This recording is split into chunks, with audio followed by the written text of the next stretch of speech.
And I was amazed by, I would ask them the question, was there any sign of love?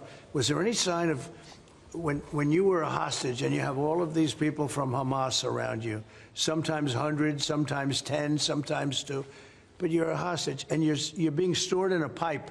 It's not even really, a cave, or it's a pipe, a little pipe.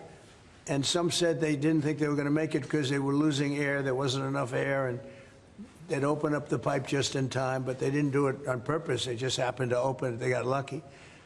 But I said, did they ever wink at you and say, like, don't worry, you're going to be okay? Did they ever give you some extra food, even if it was a piece of bread? Did they ever give you anything during that time? And some were there for 400 or 500 days now, right? It's a long time, a year and a half, more than that. And not one person said there was any love from anybody. In other words, you have hundreds of people. And you see it in the movies where somebody's a prisoner and somebody's helping. You even see it with Germany, where people would be let into a house and live in an attic in secret. You'd see signs of some. I said, did you see anything like, did they wink at you? Did they say, don't worry, you're going to be okay?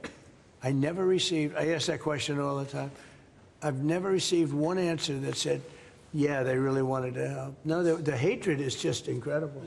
Also recognise the situation on the ground in Gaza is absolutely intolerable, and I think that certainly speaking for the British public and myself, seeing those images of starving children in particular are revolting, and there's a sense of revulsion in the British public at what they're seeing, and they know and we know that humanitarian aid needs to get in at speed, at volume.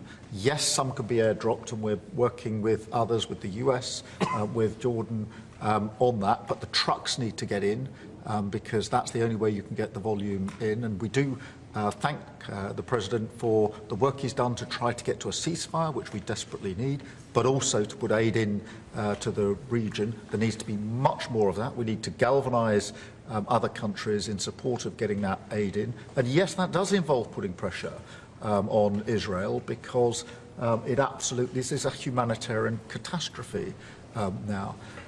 And drug prices are going to be coming down very substantially in the U.S., very, very substantially. And that'll happen very soon.